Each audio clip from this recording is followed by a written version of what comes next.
Hello everybody, my name is Exony, and today I wanted to talk to you, yes that's right you, about the Pyro's new items from the Jungle Inferno update. Most notably, the Dragon's Fury, and let me tell you, I love this thing. It's quickly become one of my favorite Pyro primaries, mainly due to it rewarding players for hitting consecutive shots. It's incredibly satisfying to use, especially when the new flamethrower meta has become, well, use it. Oh yeah, you just fucking use it. Oh,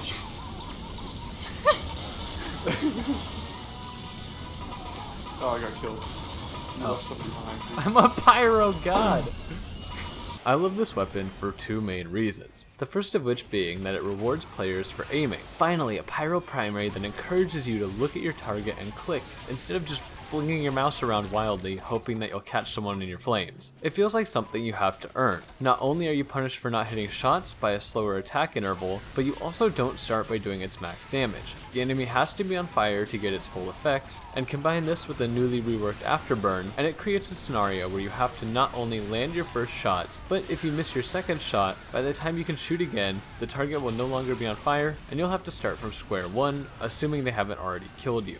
Which is just a breath of fresh air when compared to the newly reworked flamethrowers, which is more effective when you start flinging your mouse around. Honestly, it has never been a better time to have a Pyro panic button, and that's saying something.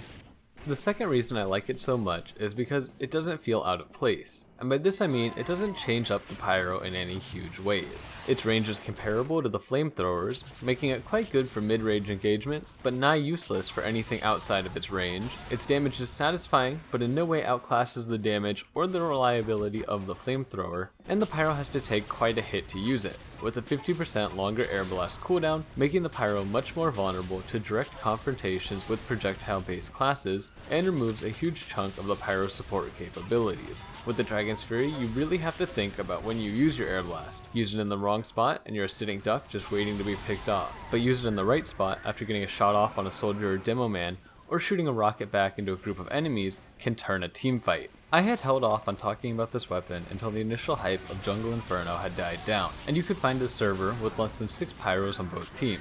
Naturally, after release, everyone was running around trying out their new toys, and it can be rather infuriating when a swarm of Pyros jump onto you, because even if you kill one or two of them, the other ones will still finish you off, and that can be infuriating, believe me, I know. But then you look at this weapon when teams have some more diverse class representation, the Pyro can't get away with nearly as much. Sentries and heavies completely deny Pyros from walking into spaces, instead making them take alternative routes to try and flank these enemies, or they're forced to play near their team. This weapon doesn't break the Pyro, nor give the class too much power, it instead gives the class access to burst damage within its range.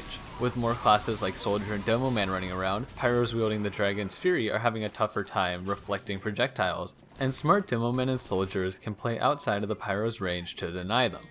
And while this video may be me gushing about how much I love the Dragon's Fury, doesn't mean I don't have some criticisms of it. One huge problem with the weapon is its projectile hitbox.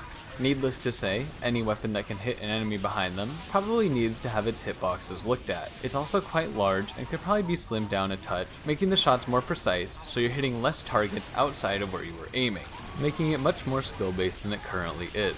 Like I said, I love this weapon, but I'm always interested in what your thoughts are, so tell me down below in the comments what you think about the Dragon's Fury. Maybe you despise it with every fiber of your being, or you just think it's pretty meh. Whatever your thoughts, let me know. I just want to give a final shout out to the Team Fortress team for finally letting me finish my Firebug Pyro loadout. Now I can truly play as Batman's most fearsome villain. I mean, I like him a lot. Anyway, I hope you've enjoyed the video. Have a great day, and peace out.